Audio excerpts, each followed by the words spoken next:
Chapter 12, The Operation. An ugly green-clad jackbooted Nazi forced a gun into Jacob's right ear. As he struggled to free himself, his ear exploded. Crying out, Jacob found not a Nazi beside him, but Ulrich. Jacob clutched his ear and whimpered. "Get up," Ulrich directed, and led him to his parents' bedroom. Alex switched on the light in the bedroom. Jacob's flushed face confirmed his fevers. "Scarlet fever," he said. "That's what killed my brother," Jacob sobbed. Mela drew him to her. "You're strong, Genyek, very strong. Tomorrow we'll get your uncle, Dr. Gaylor, here," she told him. Jacob felt a little better, but he cried. "I don't want to die, Uncle Alex." Alex looked him in the eye the same way he had when they first met. "You won't die, Genyek." Then gently he said, "Go to bed." Jacob had made Shalom the same promise, but this was a promise from Alex. Alex never gave up. He always had a plan. Gaylor took the stethoscope from his ears. Alex and Mela gripped each other's hands. "The boy has scarlet fever, and it's infected the mastoid, the bone behind his ear. We have to scrape the bone and drain the infection. If he is to be saved, I can't operate here. I don't have the instruments or medicine. He has to go to the hospital." "But that's impossible," Alex exclaimed. Gaylor was writing something on a pad.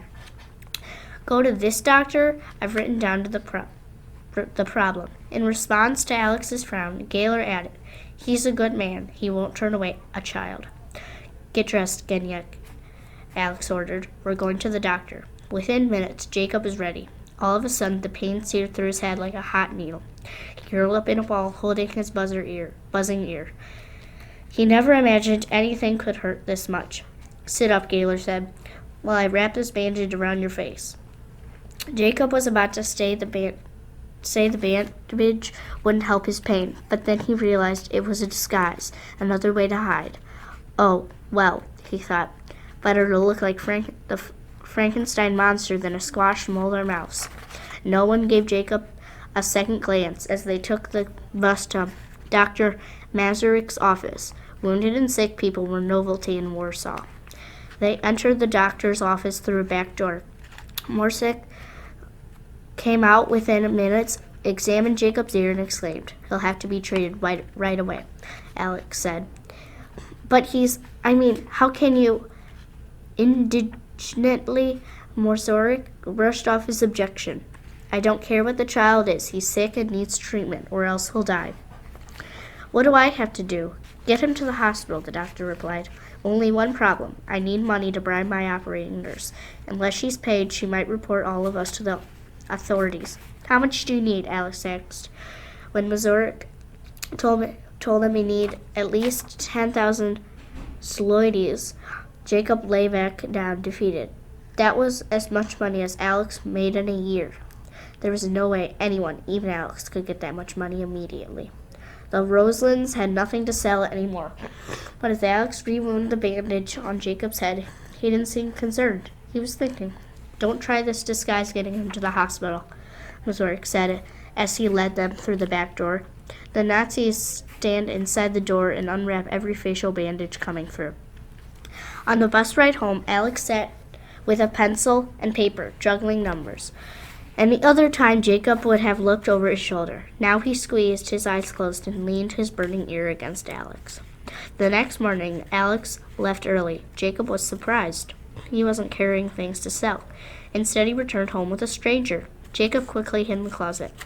"Mr. Roseland, you have no idea how much I appreciate your bringing me here to see your apartment," a man with a young voice said. "I know how difficult housing is these days," Alex replied. "Every day another bomb destroys people's homes."